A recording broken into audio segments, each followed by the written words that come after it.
Hello, Truro in Atlantic Canada. My name is Jana Hefford and I lead the Professional Women's Hockey Players Association. And we are so excited to bring some of the best hockey players in the world and the Secret Dream Gap Tour to Truro, Nova Scotia, November 12th to the 14th. The PWHPA is comprised of over 200 of the world's top female hockey players, including Hilary Knight, Brigitte Lequette, Lauren Gable, Marie-Philippe Poulin, Sarah Nurse, Laura Fortino, Blair Turnbull, and many more.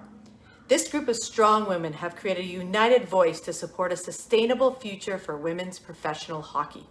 The PWHPA has embarked on a mission to create awareness towards the need for a future professional women's hockey league that includes livable wages, adequate resources, professional facilities, health benefits, and other resources that professional athletes have come to expect. On a personal note, I had a chance to play in the 2004 Women's World Hockey Championships in Halifax, and it was a tournament that I will never forget. The East Coast hospitality, the stands sold out to waves of red and white, and the deep passion for hockey that exists in Atlantic Canada. I can't wait for our players to experience this. In 2019, the PWHPA launched the Dream Gap Tour, which symbolized the commitment to closing the dream gap. We believe every young girl should be able to dream as big as every young boy. Every 4 years, the women of the PWHPA step up into the Olympic spotlight, and they capture a nation and inspire millions of young girls and boys who share their passion for the game. The time is now for women to step into the light of professional women's hockey, and the PWHPA has created a united voice with the world's best players to advocate for a more equitable future in their sport. These women are pioneers and are determined to change the game for this generation and the next. Please join us in Truro, November 12th to the 14th, and put your stick in the ground with the PWHPA. Stand with us to create a future that the girls and women in our sport deserve.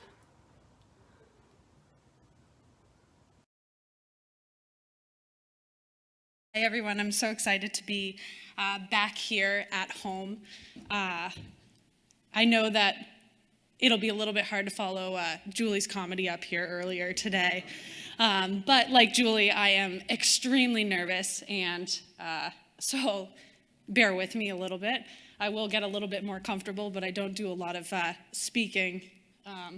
With that, I requested not to have a chair because I like to pace. It makes me feel a little bit more comfortable, so bear with me as my boots clunk around. I've got a little bit of extra weight on me currently, so it'll take a little bit. With that being said, my goal over the next little while is also not to have to go to the bathroom. So we'll see if I can make it that far. But just to echo off of what Jana was sharing about the 2004 Women's World Hockey Championships that were in Halifax. I don't necessarily have the same memories that Jana has of those because she was playing and I wasn't, though I wish I was. I was actually in 3rd grade, so I couldn't have played, but that was my biggest Christmas present that I think I've ever gotten, was a package to go see Team Canada and every single game that was being played in formerly the Metro Center. And those are probably the best memories that I have of hockey in general. As a female hockey player growing up in Cole Harbour, I played with the boys. I actually had to move to Minnesota to play girls hockey for the first time. That has changed a lot in the last 14 years since I moved in 2008. And I'm really proud of that. But I think that there is a long ways to go. And that's where my work with the Professional Women's Hockey Players Association comes into play. I ended up retiring because I decided to start a family, and then had an intention to play again this past year, but we see where that ended up. So just kind of taking it back to the 2004 Women's World Hockey Championships, that was the first time I ever had the chance to see my idols play in person. Before that, I got to see them every 4 years on the Olympic stage, which, if you can do the math, it was 1998 and then 2002. And so really, I really didn't have many opportunities to watch my idols play. And I really didn't understand the potential for women to play hockey because I was surrounded by men and boys. And sadly, that's still kind of a reality. Luckily, in Nova Scotia, in the Maritimes, and globally now, girls hockey is growing at an exponential level, and I hope that that continues. But it doesn't continue without the help of all of you in this room, without people like Matt and his team at the Rath Eastlink Community Center. And so with the PWHPA, we're coming to Truro next month. I won't be able to be here, sadly. I'm not going to be allowed to travel anymore. But that's probably, if I'm not mistaken, the first time that a lot of the girls here are going to be able to watch their idols play in person and not have to travel miles and miles to be able to see that. I know the Women's World Hockey Championships were postponed here that were supposed to be hosted in Halifax and in Truro, and then eventually were canceled because of the thing that I won't talk about. But we get to come and play. And girls who are in the same position that I was 15 years ago, 20 years ago, are going to have the opportunity to see their idols in person.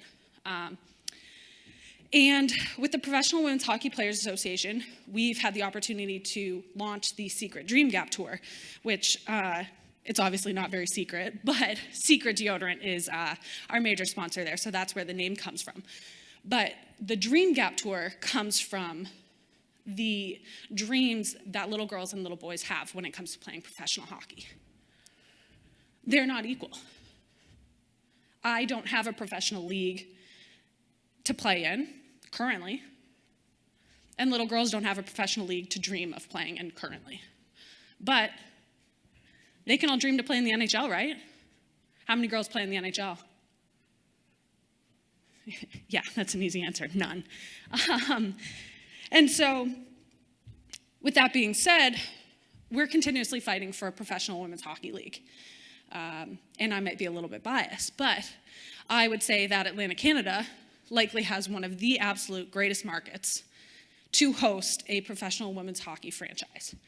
And I hope that that's going to be within the next year, within the next 2 years, and that's on the trajectory that we're currently on. Over the past year, I've had the opportunity to work with a lot of NHL programs. We got to play at Madison Square Garden in February of 2021, so earlier this year. And that was the first professional women's hockey game to be played in Madison Square Garden, which obviously is an infamous arena and no small feat. Billie Jean King came and hung out with us, spoke. She's become a mentor, somebody that we look to on a daily basis, and what she's done with tennis is what we hope to do with hockey. Yeah. She's pretty spectacular, and to have somebody like Billie Jean King in our corner is pivotal and extremely inspiring. But I bring up Madison Square Garden because our experience recently with the team at the Rath Eastlink Community Center has been equal, if not better, than our organization and our communication with the New York Rangers and their staff over at Madison Square Garden in preparation for one of our Dream Gap Tour showcases. And I think that speaks a lot to what everyone has really been talking about here, right? Creating the best event experience, but also being great hosts, which I know that everyone here embodies.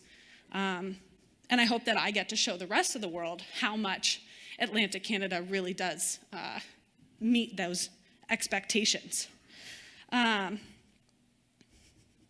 I really think that that is a testament to all of you in this room, where I've had the opportunity to work with the New York Rangers, the Chicago Blackhawks, the St. Louis Blues, the Toronto Maple Leafs, and countless other NHL teams and rink staff and communications departments and sponsorships.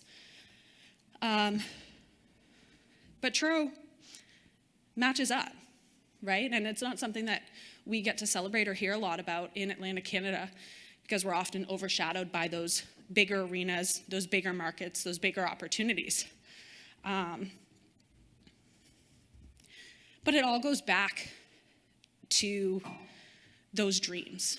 It all goes back to closing the dream gap that currently exists for boys and girls in hockey, but in sport in general.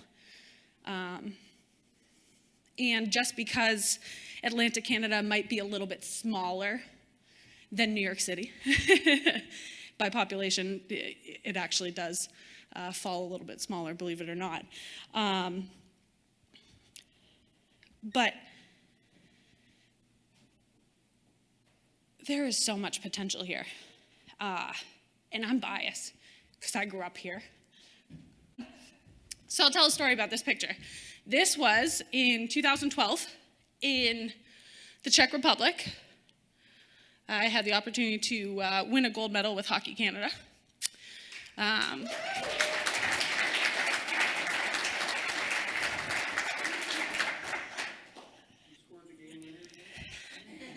was me.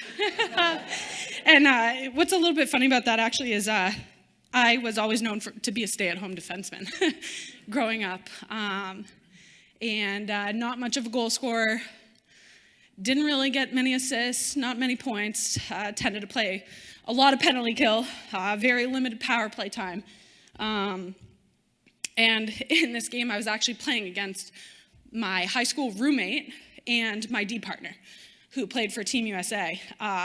And I can tell you right now, there is no better feeling than standing on the blue line, arm in arm with my teammates, singing the national anthem, staring at my roommate and my D partner. Well, I know they were a little bit disappointed. I have ceased to rub that in. I'll show you another picture here.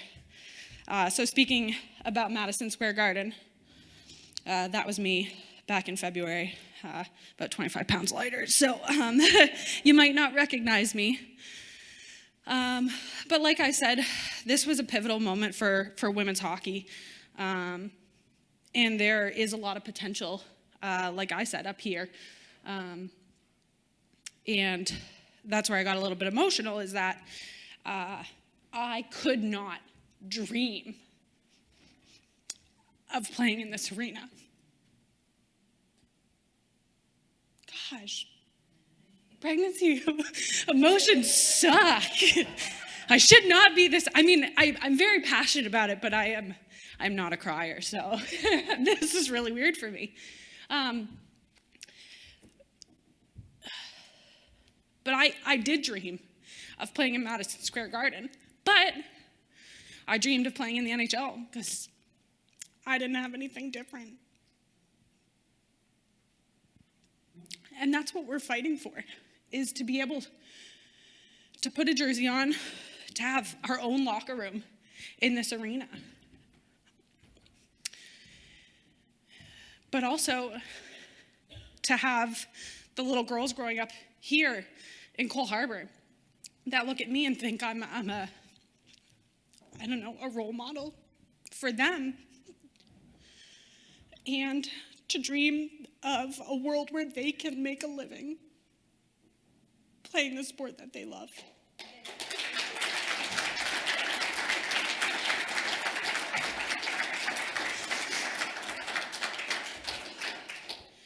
Just to give you guys a little bit of an insight on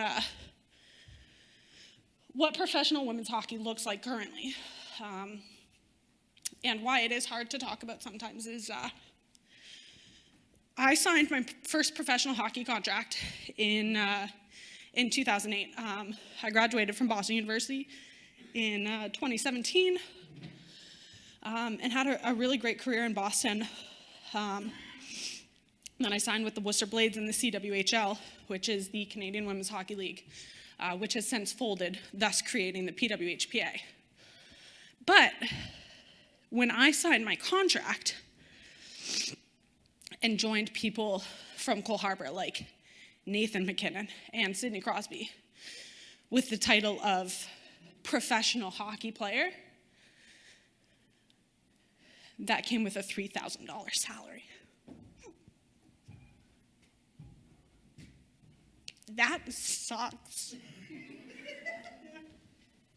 Seriously, that's what my salary was.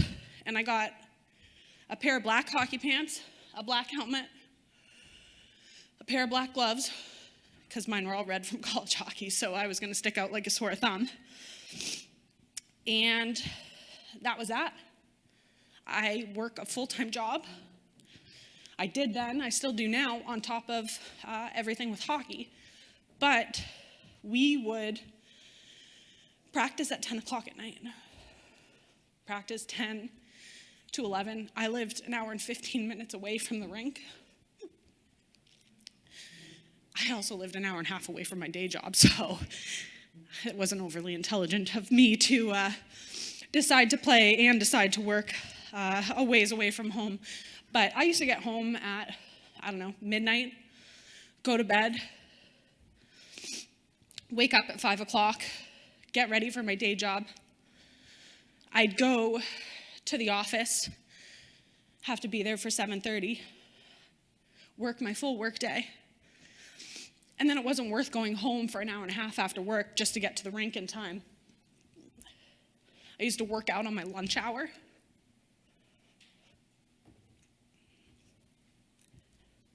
My gear traveled with me everywhere I went. It's in my trunk. Man, my car stunk. I swear, if I did not get rid of that car, I got a new one, thankfully, after I retired, but man, that permanently stunk. And I don't know how many of you have played hockey or how many of your kids play hockey, maybe nieces and nephews, but the windows were down a lot. But the reason I share this is that that's still the reality. And with the Professional Women's Hockey Players Association, that's what we're fighting to change. I work alongside some very special people. As you saw, Jana Hefford, who is a 5-time Olympian, Hockey Hall of Famer, superstar. She runs this operation. She is technically my boss, but I'm also not an employee. I'm technically considered a consultant, so she isn't necessarily my boss, but it's cooler if I tell people that. But I also work full-time currently in the B2B marketing space, and I pencil in bits and pieces of my day, whether it's before my work or I find time in the middle of my work day to jump on phone calls with people to organize Dream Gap Tour stops and to create awareness and fight for equal sweat. And that's something we talk a lot about with Secret Deodorant, and our platform there is equal sweat deserves equal pay. And the Professional Women's Hockey Players Association is truly bridging that dream gap that exists for girls and boys right now in the sport of hockey.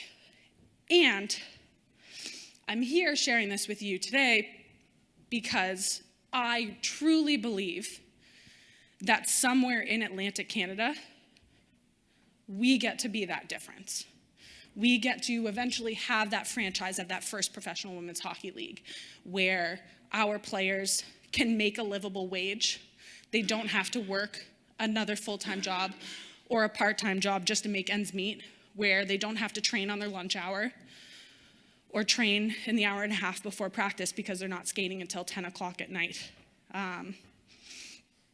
Not only does Atlantic Canada have the hospitality and the kindness, but I really feel like we have the resources, the fan base, the passion to make that a reality. And while we're not there yet, I hope that you guys continue to support our mission, to check out the PWHPA and learn what it's all about. and really start thinking about how you can help us bridge that dream gap between what little girls and little boys can dream about. And it doesn't have to be with hockey. It's everywhere. I mean, it's come a long way in the workplace. It's come a long way in sports. It's come a long way at the grassroots level of everything. But obviously, there is still a ways to go.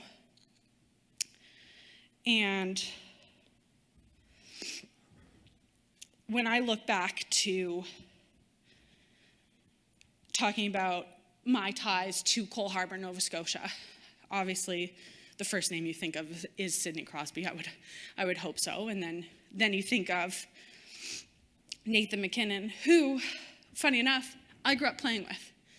We were on the same team year after year. We won the Bantam AAA Atlantic Championships, ironically also in Truro, back in 2008, right before I moved away to go to boarding school. And the funny thing about that, Nathan actually followed me to boarding school. We went to Shattuck St. Mary's together. Sid had gone there a handful of years prior. But when they signed their professional hockey contracts, they made a living, right? And they still get to do it on a daily basis.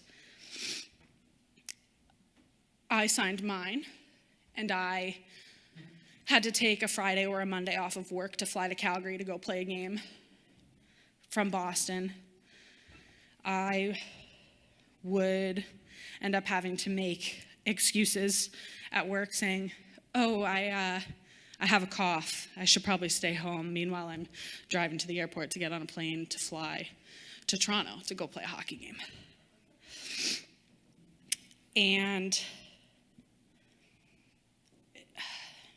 there is such a disparity between what is professional, between women's and men's hockey, and that is changing every day.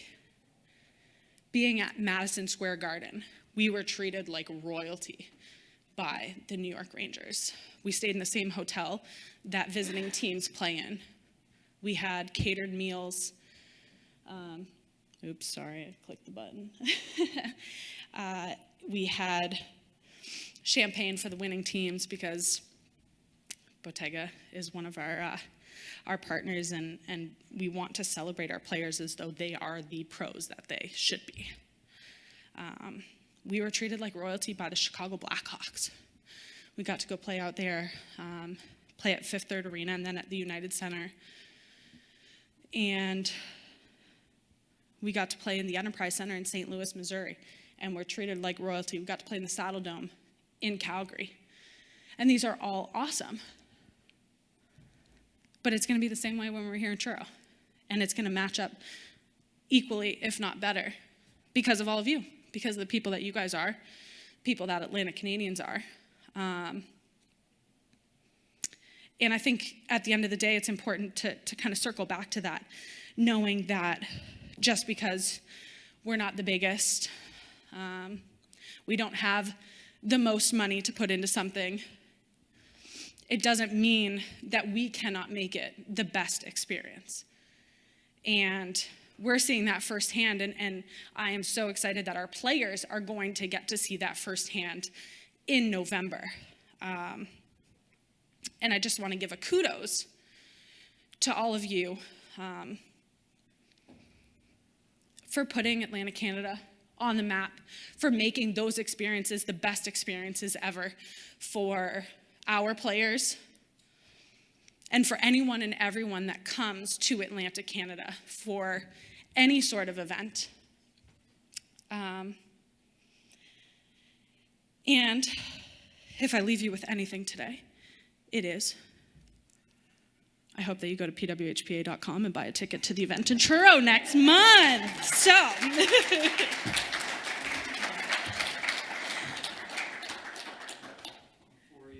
sorry, it might not be. it's on. Am I on now? Before you leave the stage, I can speak on behalf of our team. We thought we were motivated before to help deliver this event, but holy shit. I'll reinforce what you said, and I think you know I just want to do a quick little story and thank Chris Goss. Chris, this opportunity came to us because of some great collaboration amongst this network. Chris was one of them, and I really just want to encourage everybody in this room to make sure that this is going to be the first professional female hockey game played in Atlantic Canada, and let's commit to make sure it's not going to be the last. Yes, awesome. Thank you. So on that note, I'd ask everybody to please put their sticks in the ground and support female hockey. Awesome. Thank you. Connor McDavid here from the Edmonton Oilers. My name's Austin Matthews. I'm Carter Hart. Hi, my name's PK Subban. Every young girl deserves to have the same visible hockey role models as every young boy. So join me with the PWHPA. And it's time we put a stick in the ground and Fight for the future of women's hockey. My name is Patrick Chan. And this is Jeff Petrie. Hi, I'm Alex and I'm putting my stick in the ground. My name is Aaron Ekblad, and it's time we put a Stick in the ground for the PWHPA and fight for the future of women's hockey. So every little girl has the chance to dream. Young girls and young women need to see there's a future for them in women's professional hockey. And it's definitely time for us to put our stick. Let's put a stick in the ground. But I'm putting my stick. We put a stick in the ground So that they can have that opportunity. And I'm putting my stick in the ground. Part of the PWHPA. for the best female hockey players in the world. My daughter should have the same dreams as my son. You got my support.